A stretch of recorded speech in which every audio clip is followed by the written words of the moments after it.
ശ്രേഷ്ഠ കൃപാവരങ്ങളെ വാഞ്ചിപ്പിൻ. 1 കൊരിന്തോസ് 12-ാം അധ്യായം അതിന് 25-ാം വചനം.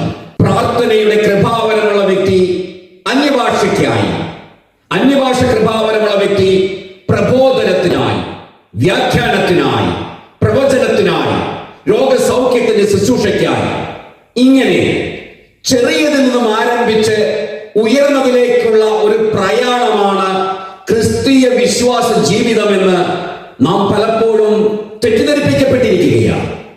ഇതേ തെറ്റിദ്ധാരണ തന്നെയാണ് കൊറിന്തോസ് സഭയിലും കടന്നു വന്നത്.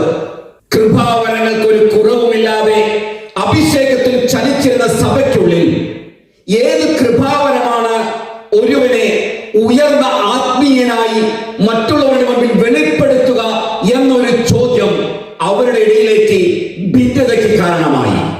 നാം കണ്ടുമുട്ടുന്ന വ്യക്തികളോട് ദൈവത്തിന്റെ സ്നേഹത്തെ പകർന്നു നൽകുവാൻ, ദൈവത്തിന്റെ രക്ഷയെ വെളിപ്പെടുത്തുവാൻ, അവരും ദൈവത്തിന്റെ വാഗ്ദാനത്തിന്റെ ഭാഗമായി മാറുവാൻ ഇടയാക്കുന്ന കൃപാവരം എന്തോ ആ കൃപാവരം എന്റെ മേൽ വെളിപ്പെടുത്തണമേ എന്നാണ് ശ്രേഷ്ഠമായ കൃപാവരങ്ങൾക്ക് വേണ്ടി വാഞ്ചിപ്പിൻ എന്ന് പൗലോസ് അർത്ഥമാക്കുന്നത്.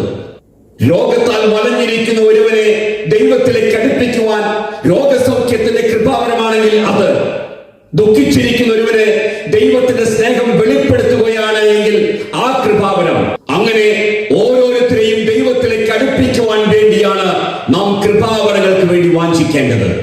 ശ്രേഷ്ഠ കൃപാവരങ്ങൾക്ക് വാഞ്ചിപ്പിൻ എന്ന് പറഞ്ഞ് പൗലോസ് അവസാനിപ്പിക്കുന്നില്ല. തുടർന്ന് പറയുകയാ, അതിന് ശ്രേഷ്ഠമായ ഒരു മാർഗം ഞാൻ പറഞ്ഞു തരാം.